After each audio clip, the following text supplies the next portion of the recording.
So last class we were talking about different type of manufacturing strategies. Okay, and now we build upon it. So this chapter is about achieving strategic fit and why it was important to understand the various type of manufacturing strategies because efficiency and responsiveness they vary according to the type of manufacturing strategy you are following. Okay, for example, if you are following responsiveness, then uh, made to stock is a good situation for you. Okay, while if you are following, I mean, from the point of view of short lead times, made to stock situation is good. While if you are focusing on more customization, then engineer to order is a good situation. Uh, so these are all things which we need to analyze while we are talking about different type of manufacturing strategies. Okay, so step three of achieving the step three is achieving strategic fit.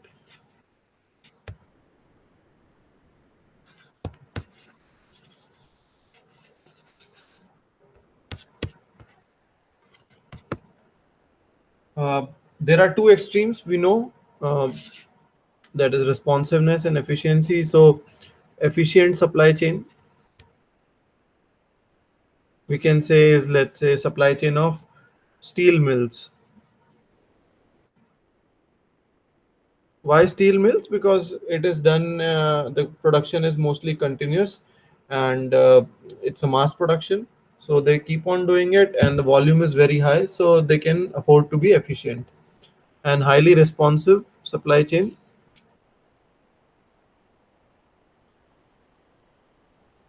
is of, you can say, Dell, especially the one which I've been talking about, not the one which has retails, but which has direct shipping to the customer.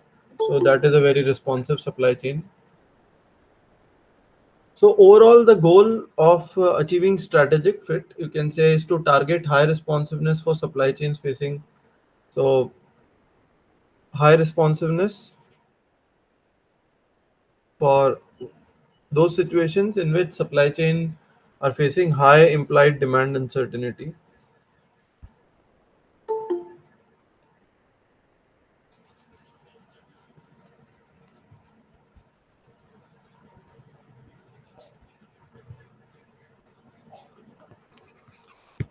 And you can say, uh, or an efficiency, higher efficiency for those supply chains which has low so I'm going to write it as IDU, implied demand uncertainty, from now on, IDU. So the supply chains which require high responsiveness, or you can say in reverse, that the supply chains or the products which exhibit high implied demand uncertainty, they are better being highly responsive, while the supply chains which exhibit low demand implied demand uncertainty, they are good with high efficiency. So we can also say one thing, that there is no right supply chain strategy independent of competitive strategy. So first you have to finalize your competitive strategy, that I want to compete on cost or delivery or quality or flexibility. There are various parameters on which you can compete. Then after that, I fix my supply chain strategy, and there is always a right supply chain strategy for a competitive strategy. Okay, and in real life, it is very rare that you have perfect responsive or perfect efficient. There's always a hybrid in between. So it's not like there's always going to be a perfect supply chain, a perfect pure strategy, we can say, pure responsive strategy or pure efficient strategy. It will always lie somewhere in between in practice. So let's try to differentiate between efficient and a responsive supply chain on several parameters. Efficient supply chain, and we can say a responsive supply chain. So let's say we talk about the first parameter. Sorry, first parameter is primary goal. What is the primary goal of efficient supply chain. Anyone? Can anyone tell me what is the primary goal of efficient supply chain? Of an efficient supply chain? Low cost. Yeah, very good. Low cost or lowest cost. And for responsive, it will be quick response.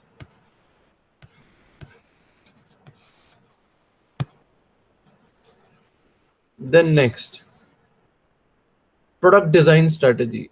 I'll write it as PD strategy.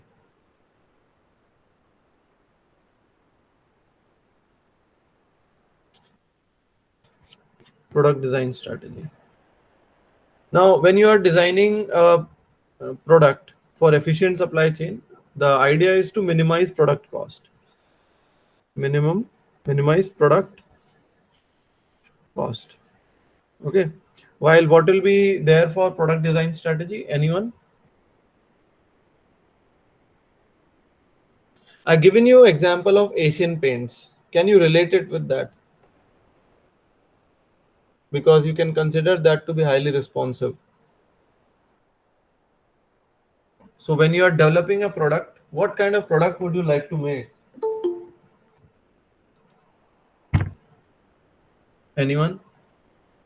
If you are developing a product for responsive supply chain, what kind of product would you like to make?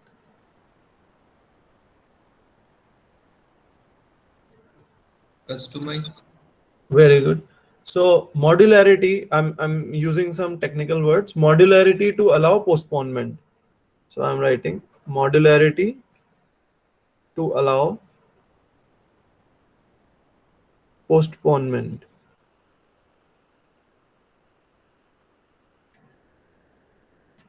Now I'll again take that example of Asian Paints which I was talking the other day.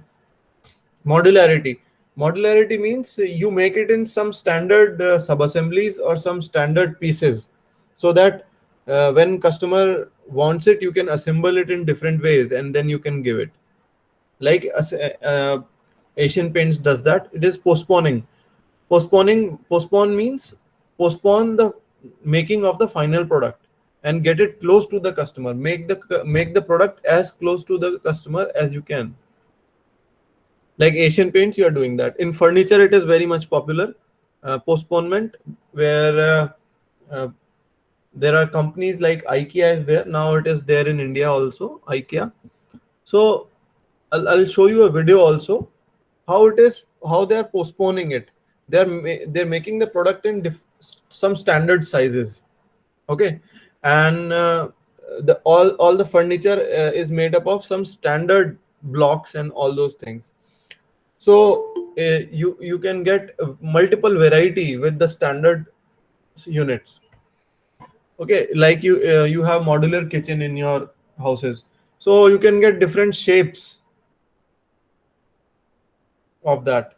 Where else do you see modularity in your day-to-day life? Can you guys throw some light on that? I've given you two examples. Where else do you see modularity? All of you know Lego. I think all of you, that building blocks, you must have seen that, played with it in childhood, or maybe I'm Yes. playing with my kids now. So that is modularity. There are some standard pieces. There is a rectangle, there are small squares, and I mean, if you look at the variety, only 5, 6 type of pieces are there. But then you can actually make different shapes of castles, cars, whatever you can make out of that. So that is called modularity. And postponing is you don't make the final product in your own factory, but ship it to the warehouse, ship it to the distributor or to the retailer, those standard pieces, and they can then be assembled, and then could be like if you purchase bicycles online, so you will get in uh, disassembled form, so it gets assembled at the customer. Although the idea is to occupy lesser space while transportation, the whole idea of shipping a bicycle is to, and because in transportation it can get loose, the nuts and all, so there are many reasons for that. But then especially what is the meaning of modularity to allow postponement is this only, that if you are trying to be responsive, don't make the final product. Try to make the product in modular form so that it can be customized as per the needs of the customer. Then pricing strategy. PR. Pricing strategy. What will be the pricing strategy for efficient supply chain? You can write in the chat box or you can speak out if you wish to. So pricing strategy is to have lower margins. Why do you think for efficient supply chain you can work with lower margins? Lower margins means the profit per unit is less. Why do you think so? It is suggested lower margins. And how do, if you are working with lower profit per unit, how do you sustain? Anyone?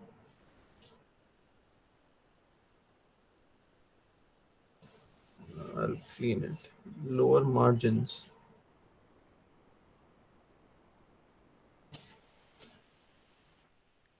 Because they are high Anyone? moving products and sales are high also. Very good, very good. So Varun Seni, right? Yes. Yeah, Varun. So since we are doing mass production and it is an efficient supply chain, so it is a assumption behind this that you're already selling too much. So if you are selling too much, even a small amount of profit, even 1 rupee you are earning on 10 rupee. I mean that is big, but 1 rupee you are earning on 100 rupee of investment. That itself, spread over larger volume, will give you your good profit. So what will be the pricing strategy for responsive supply chain? I mean, there are, of course, we can say higher margins.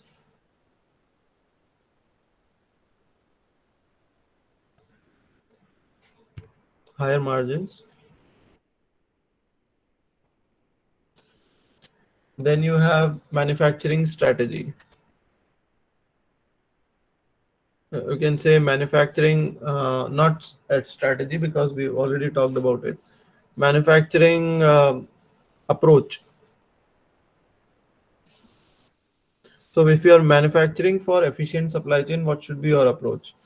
You should focus on high utilization of resources.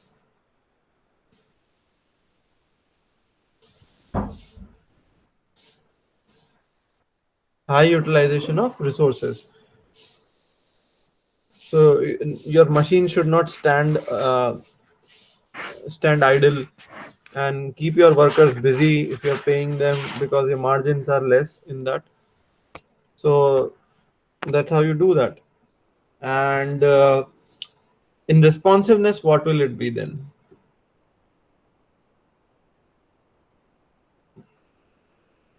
Yes, anyone?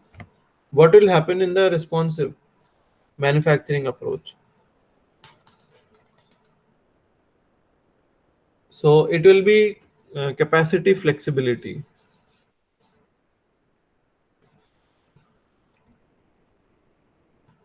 If you are having 10 machines and 10 different machines can make different variety, so because it is customized, so obviously you will not be getting too much volume will not be high. So idea is to keep on standby several machines, so whenever the demand is there you can fulfill it.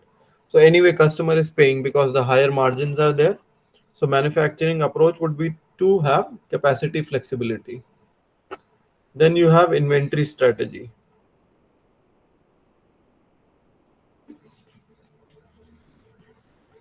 Inventory strategy क्या होगी?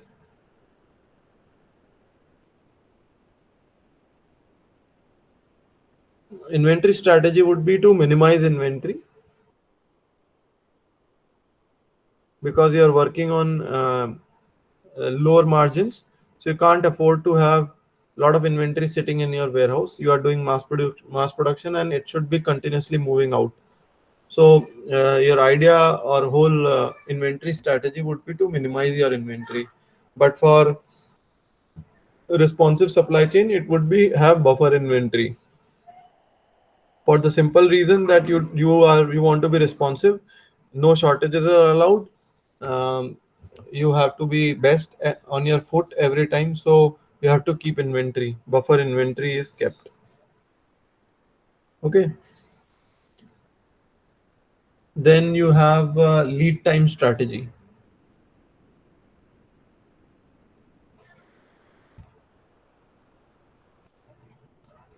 Lead time strategy.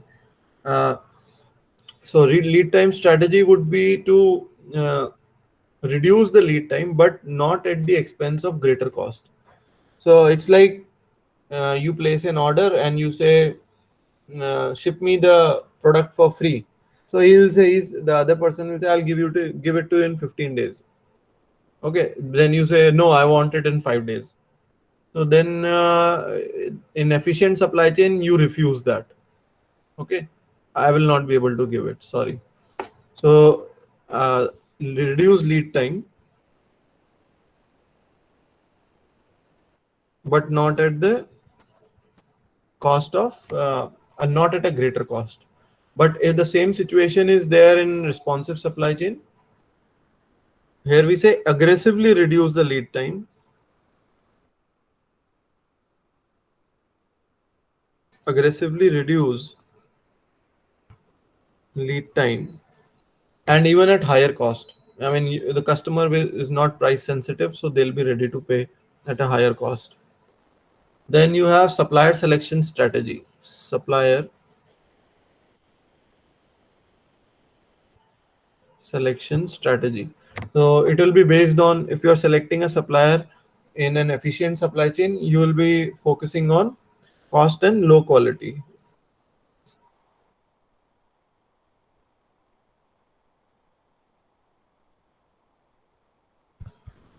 I mean, it means that it's not like you are selecting a supplier with low quality, but you'll be focusing on supplier which supplies at the lowest cost, even with the inferior quality.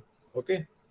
While supplier selection for responsive supply chain would be a supplier who has speed, who can ship quickly, who shows flexibility, and who gives a very good quality. See, आप पैसा दीजिए सब मिलेगा, right? So we can see here. And the transportation strategy.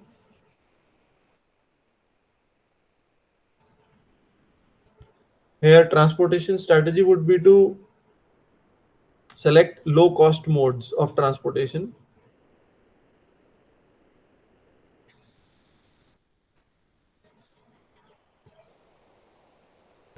And there'll be greater reliance on faster modes.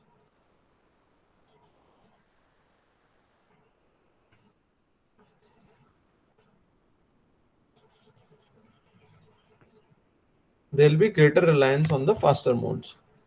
Okay. So here you can see that that's the difference between efficient supply chain and, so these are some basic criteria on which we can distinguish between the efficient and the responsive supply chain.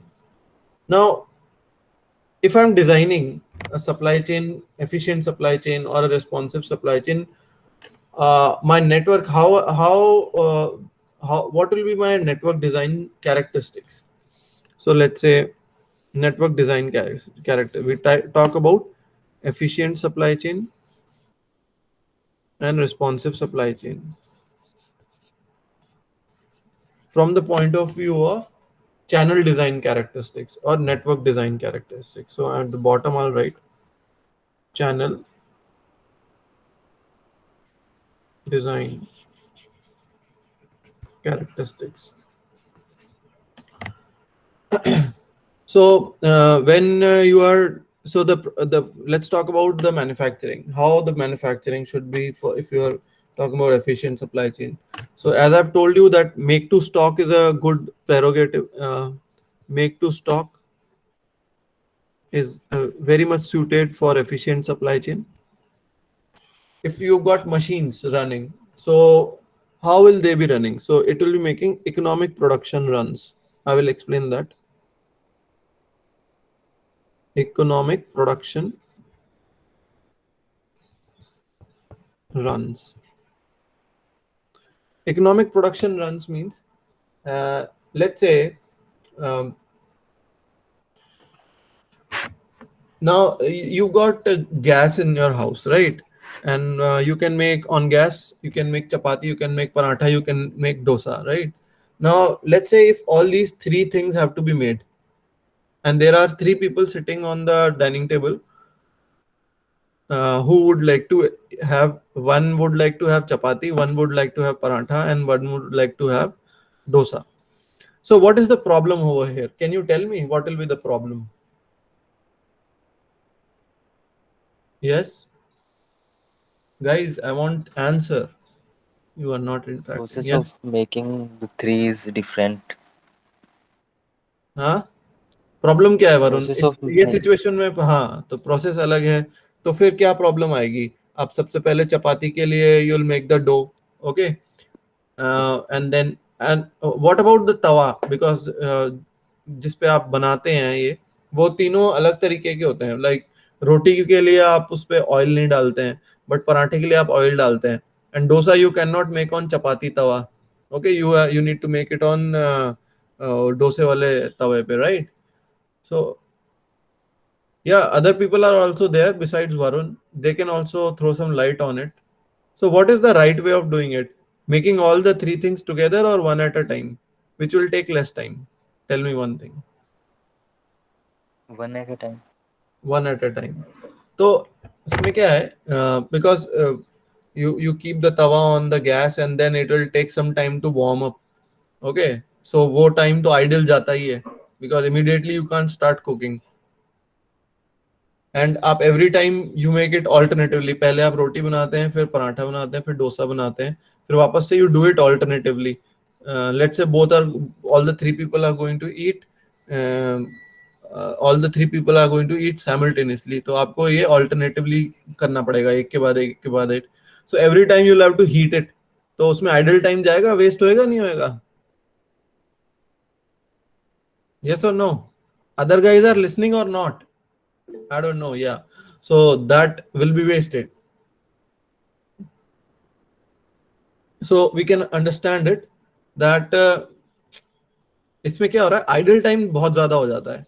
अब let's say it's a winter time and 5 minute लगते हैं एक तवे को गर्म होने में, and if you have to make, and 5 minute मानते हैं हम उस चीज को बनने में। So how much time is going to take? अगर मैं ये स्ट्रैटेजी, अब आप कैलकुलेट करके बताइए। तीन जने हैं, तीन रोटी खाएंगे, तीन पराठा और तीन डोसा, ओके, एंड ये उसको वार्म अप होने में 5 मिनट लगता है तवे को, and then each tawa is going to take 5 minutes to warm up and 5 minutes you going to take to make it, okay. So if I am going to make all the three together, मतलब तीनों चपाती एक साथ बनाएंगे, situation one, then तीनों डोसा एक साथ बनाएंगे, and then तीनों पराठे एक साथ बनाएंगे, that is situation one. Situation two is alternatively, पहले रोटी, फिर पराठा, फिर डोसा, फिर वापस से रोटी पराठा डोसा। तो कितना टाइम लगेगा? दोनों कैलकुलेट करके बताइए आप।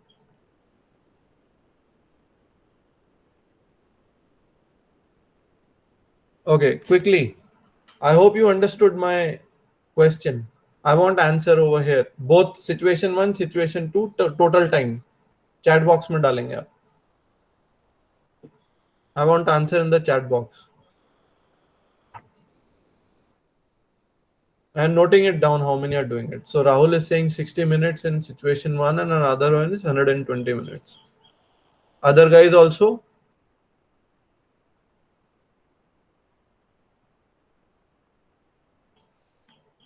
Only Rahul is doing calculation.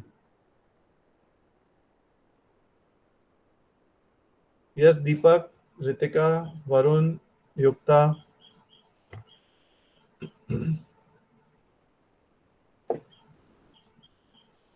Arvind, there are so many people there, but I got only one response till now. Do your calculation.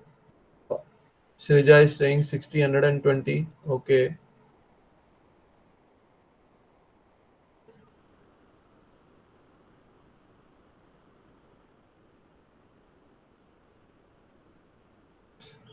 Other guys?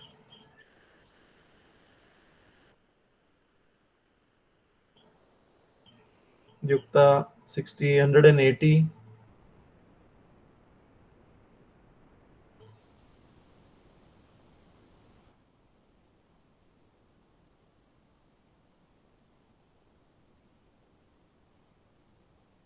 So only 3 people have replied till now.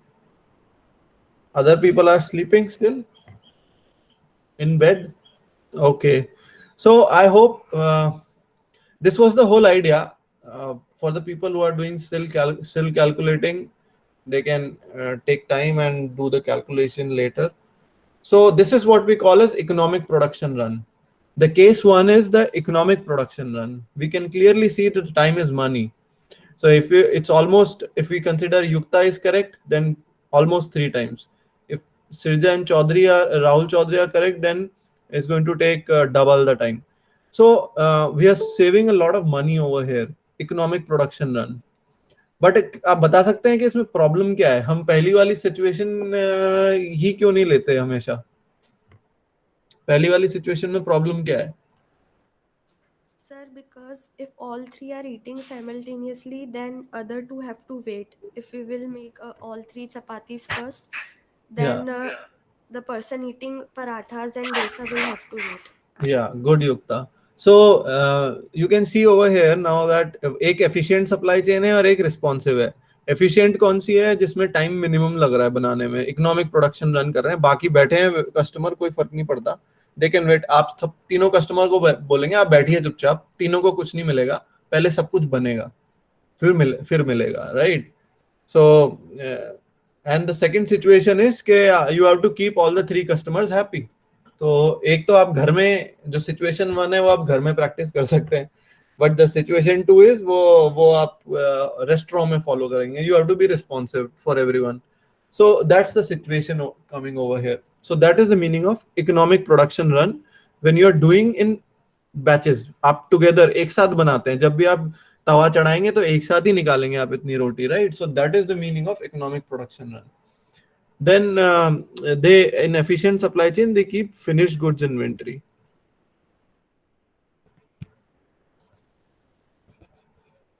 So in your channel, like distribute with the distributor and retailer, you keep things which are totally finished and ready to use. Okay. And the shipment sizes are very large shipment size.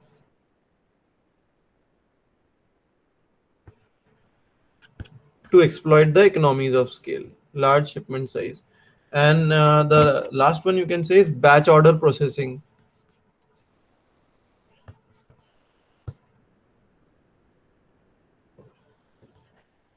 Batch order processing क्या है? ये जो रोटी बनाने वाला है ना, एक साथ बैच निकालेंगे हम. 3 रोटी का एक बैच, फिर 3 पराठे का एक बैच, एंड देन 3 डोसे का एक बैच. सो बैच प्रोसेसिंग जनरली होती है बुक्स में होती है. बैच प्रोसेसिंग सॉल्ट्स में होती है. बैच प्रोसेसिंग वहां पे होती है जहां आप थोड़ा वेराइटी भी लेते हैं. मान लीजिए आप, बिकॉज यहाँ पे मैंने बात करी कि लाइक रोटी है, पराठा है, and dosa is there. So there is a variety over here. At the same time you are doing in batches के जब भी आप बुक बनाएंगे तो एक साथ आप 1000 कॉपीज प्रिंट करेंगे एक बुक की. ऐसा नहीं होगा कि आप जब भी बुक की डिमांड आ रही है एक बुक प्रिंट कर रहे हैं. तो बुक्स में जनरली बैच प्रोसेसिंग होती है. मेडिसिन में बैच प्रोसेसिंग होती है. If you look at any medicine which you are having at home right now, you can just pick it and there will be definitely a batch number. Or in cosmetics you can see, so there will be a batch number printed somewhere. You pick any medicine if you are at home, I think most of you, so it must be available with you. Pick any medicine and there will be a batch number written over there. So this is not related to you. I mean, it is insignificant to you कि batch number क्या है. But अगर उसमें कोई defect है, अगर manufacturer wants to know कि ये कब produce हुआ, कहाँ produce हुआ, and who made it, so this batch number is available for that purpose. And it also ensures that it is something original which can be traced back. Okay, so ये batch number यही मतलब होता है batch का. आपको कई चीजों में मिलेगा. और बताइए आप, you tell me, where else have you seen batch numbers? All the FMCGs will have batch numbers. Look at the shampoo, look at the moisturizer which you are using, or some juice boxes and all. I mean, these fast moving consumer goods mostly will have batch numbers on it. Okay, so that means that it is part of efficient supply chain. It is being produced with these strategies, which are we've just written over here, which we talked about earlier. And then you have responsive supply chain, where you keep excess capacity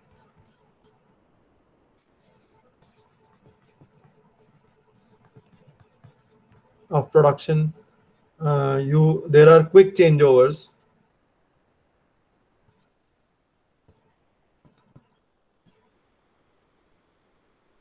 quick changeovers होगा ना, I mean देखिए roti paratha and then again dosa, so there will be quick changeovers. Responsive में आप तीनों को एक साथ खिला रहे हैं, राइट? आपको 2 घंटे लग जाएंगे खिलाने में उनको, बट क्विक चेंज ओवर्स होंगे उसके अंदर. आपको फिर ऐसा मैकेनिज्म चाहिए, if you have to achieve it at a faster pace, so you need a different kind of tawa for this job. You need a tawa which can get heated in 1 minute. That is, quick changeovers are possible. And there you need another person who's making dough continuously along with you. Okay. आपको रसोई में और भी कोई खड़ा करना पड़ेगा साथ में जो आपको हेल्प करे क्विक चेंज ओवर में. May be you will need extra gas.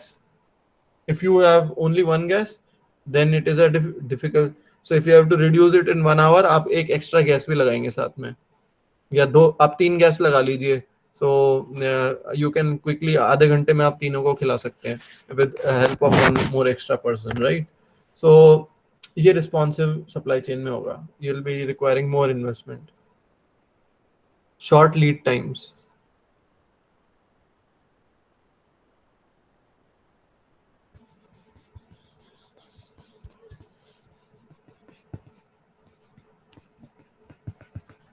Short lead times.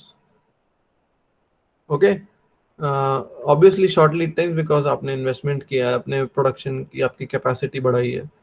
Then flexible processing.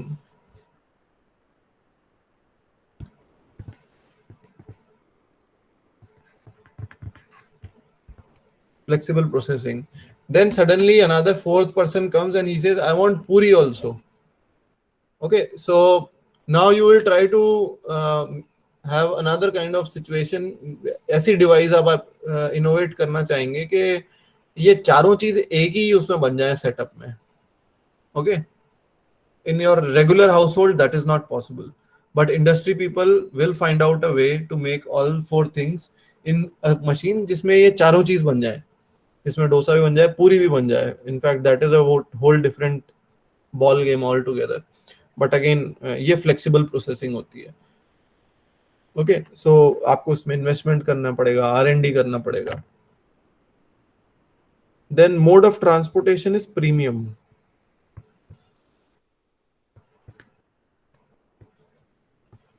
Premium modes of transportation.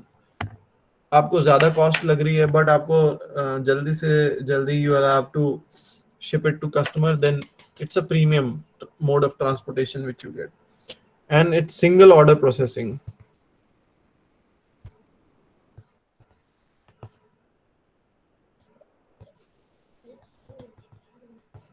In this situation, we were talking about batch order processing, means that many things are going to get produced at a time. Here it is, whenever the order is there, then you make it, right?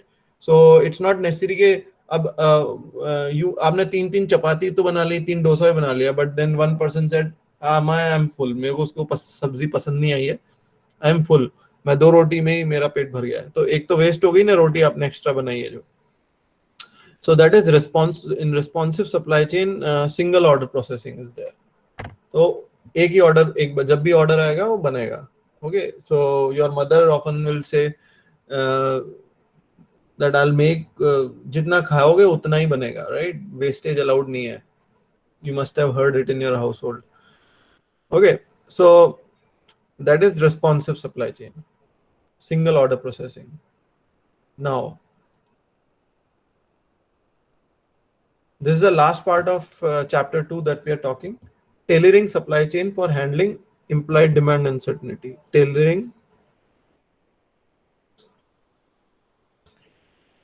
supply chain. Tailoring means making changes in your supply chain so that it kind of becomes hybrid between efficient and responsive.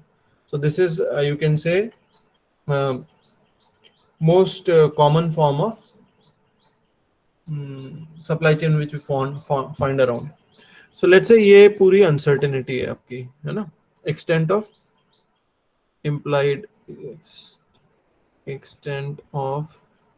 demand uncertainty in supply chain. ये पूरी आपकी एक extent है, ये पूरी uncertainty है. Okay, इसमें दो केस लेंगे हम. केस वन हम लेंगे IKEA. एक्चुअली आपके एग्जाम के पहले का लास्ट लेक्चर है, so I am refraining from taking a video right now, but in the next class which will happen after exam, I think your exams are starting next week, right? Yeah. So IKEA is a furniture manufacturer. I will give you a detailed video of this later. So this IKEA, what it does is there are, you can say, supplier, manufacturer, and you have retailer. It's a Swedish company, IKEA, and what it does is, इसकी जो implied demand uncertainty है, इसको हम 3 parts में divide करते हैं कि supplier कितनी implied demand uncertainty हैंडल करता है, मैन्युफैक्चरर कितनी करता है, एंड रिटेलर कितनी करता है. So this is the amount of supply. So implied demand uncertainty का मतलब है कि the variation for which supply chain is ready for. So supplier क्या है? They locate in the low cost countries. Suppliers like Bangladesh, cotton का बहुत ज्यादा होता है, या इंडिया में भी है. So उसके suppliers हैं low cost countries में और third world countries में. Okay, so there they can order raw material in a larger amount. So जितना ज़्यादा larger volume में आप raw material ऑर्डर कर सकते हैं, उतनी ज़्यादा implied demand uncertainty आप absorb कर पाएंगे. Okay, so supplier को वो low cost countries से करते हैं, and then you have the manufacturer over here. So manufacturer is making the product. IKEA का जो बना रहा है, oh sorry, it is not cotton, it's the furniture that we are talking about. So IKEA is about furniture manufacturing. So it ships the woods and all from the low cost countries. Okay, then manufacturer makes them in standard pieces. तो अब manufacturer standard pieces में बना रहा है, तो उसको इतनी uncertainty नहीं मिलेगी, बिकॉज मॉडल्स में very. Okay, the variations are the furniture में जो वेरिएशन है वो बेसिकली पोस्टपोनमेंट है इसके अंदर IKEA में, बिकॉज वो मॉड्यूलर फर्नीचर बनाता है, like assemble at the door step of the customer. Okay, और असेंबल एट द रिटेलर भी असेंबल कर सकता है, बट मैन्युफैक्चरर और सप्लायर ये दोनों स्टैंडर्ड चीजें बना रहे हैं, इसमें कोई वेराइटी नहीं है. जहां वेराइटी नहीं है वहां इम्प्लाइड डिमांड अनसर्टेनिटी लो हो जाती है. Okay, so supplier and manufacturer are not facing big amount of uncertainty, but retailer, because retailer is either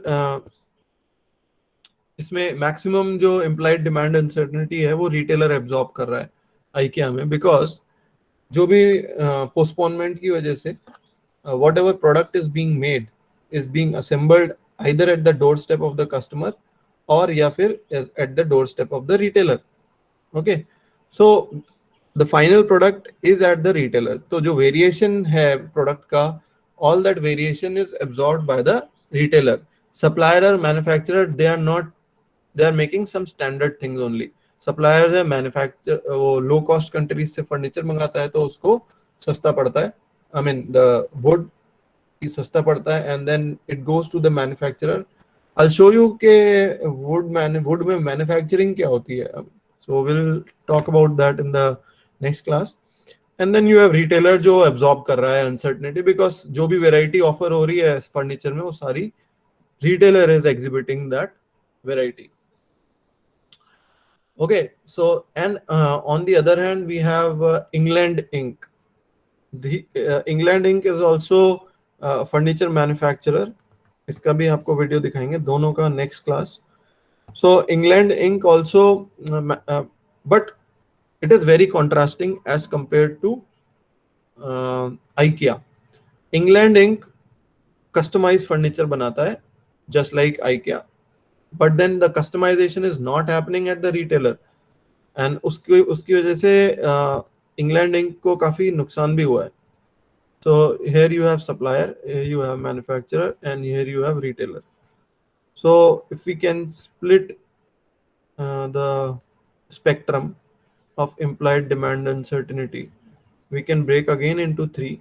Supplier is mostly giving wood, तो उसमें तो वैरायटी नहीं है, तो उसकी जो अनसर्टनिटी है, implied demand uncertainty, that is equal to, इन दोनों की equal है, almost equal.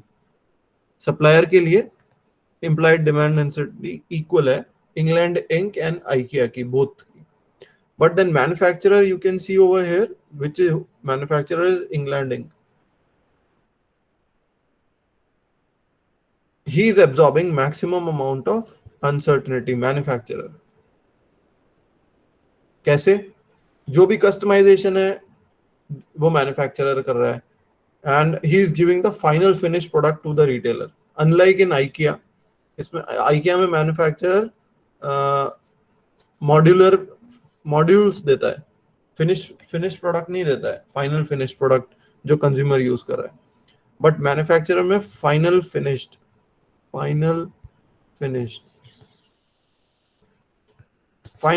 Product is being given by the manufacturer in England Inc. So the problem is इतनी ज्यादा implied demand uncertainty, manufacturer himself is, so because of this the furniture is very expensive, the margins are high with England Inc. So that's why you might have never heard about its name. Okay, so we have some time. Let me show you at least the video of IKEA now.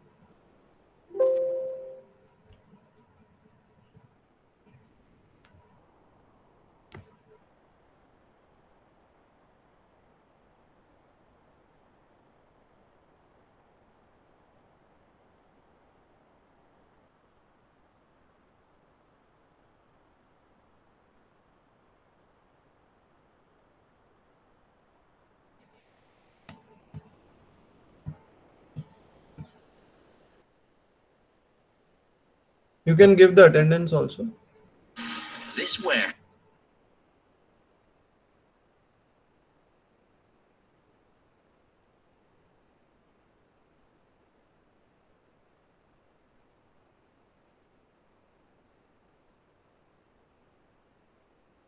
is enormous.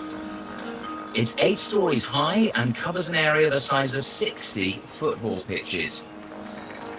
Each year, the forklifts here travel the equivalent of once around the world. But this warehouse is a pokey back bedroom compared to this warehouse. It's almost a kilometer long and an astonishing 23 stories It's high. echoing. Okay, just a second.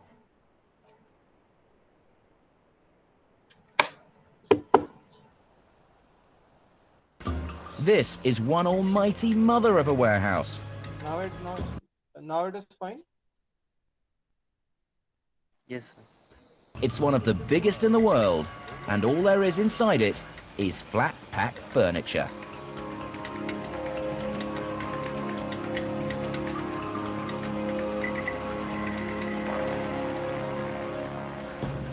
Every year, more than 400 million of us visit IKEA's 250 stores around the world and spend almost £10 billion on its flat pack furniture. We read 140 million store catalogues, consume over 112 million of their meatballs, and relax in their beds, where 10% of all Europeans are conceived. So how does a piece of flat pack furniture make its way from initial design to your spare bedroom? How do they do it? The company was founded by Ingvar Kamprad over 50 years ago. When he couldn't fit this table into his car, he cut the legs off and flat pack furniture was born. And the place it all began was here, the small town of Almhult in the middle of Sweden. This town is still the heart of IKEA. The company started in this extraordinarily small garden shed. Today, it needs somewhere a bit bigger. The secret of their success starts with the design of their furniture. Well, creating the lowest price through design really is about being a little bit more clever in every choice you're making. And that, of course, demands a lot of creativity. It's not everyone who can do an IKEA product, so you have to be a little bit better. One of their latest models is this, the Elan chair. The problem facing the designers is how to make sturdy, good-looking furniture which can be mass-produced, flat-packed, and easily assembled. It starts, as always, on a computer. Designers can't go off on a flight of fancy. This furniture needs to be dead simple. It should be possible to produce it quickly and cheaply. Just as important as the look, it has to be easy to transport and assemble. So complicated fixtures and fittings are thrown out right away. Then they make a prototype. The craftsmen at the construction center make one for every single item of furniture.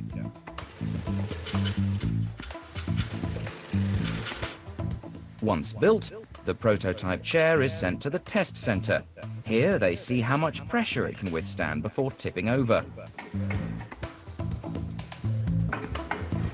how often it can be sat upon without the joints breaking,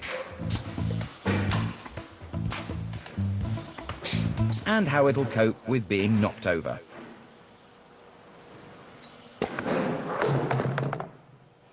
If it passes, it'll be sent to this factory to be mass-produced.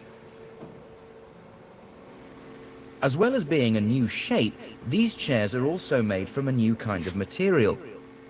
These blue plastic and recycled sawdust pellets are baked together to form the finished article. Flat-pack furniture is meant So here you can say, here you can see that a batch is going on. एक chair नहीं बन रही है, यहाँ पे पूरा batch बन रहा है blue color का, right? to be assembled by the customer. But how many times have you found yourself wrestling helplessly with a would-be garden shed and a sheet of instructions written in Japanese? So we challenged the project manager to put her own chair together.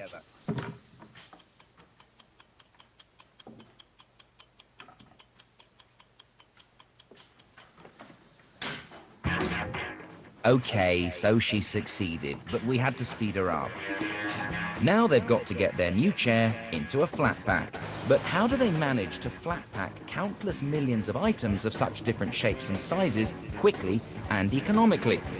The answer lies inside this factory, with some of the cleverest robots around.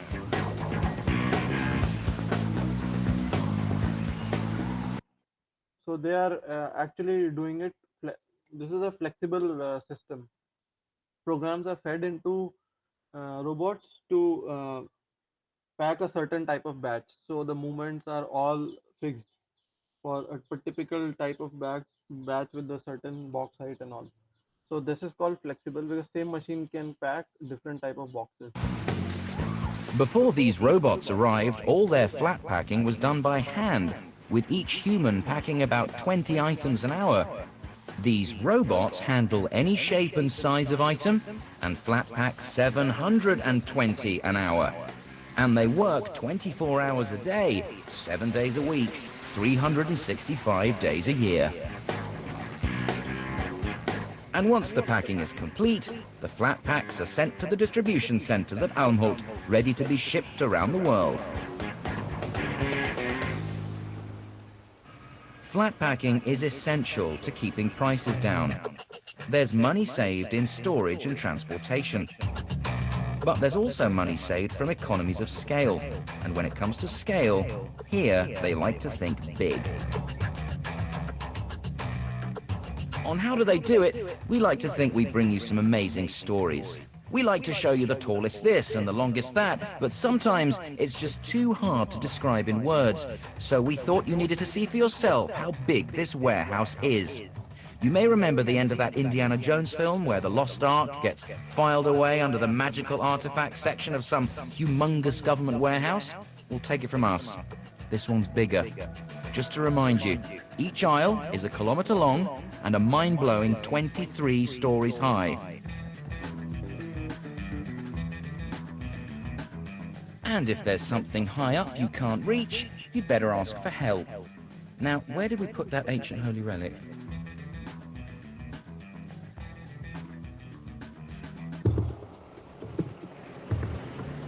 The flatpacks are finally shipped to one of the 250 stores worldwide. And that helps make the company's founder one of the richest men in the world. Not bad for someone who started life by hacking the legs off his own table.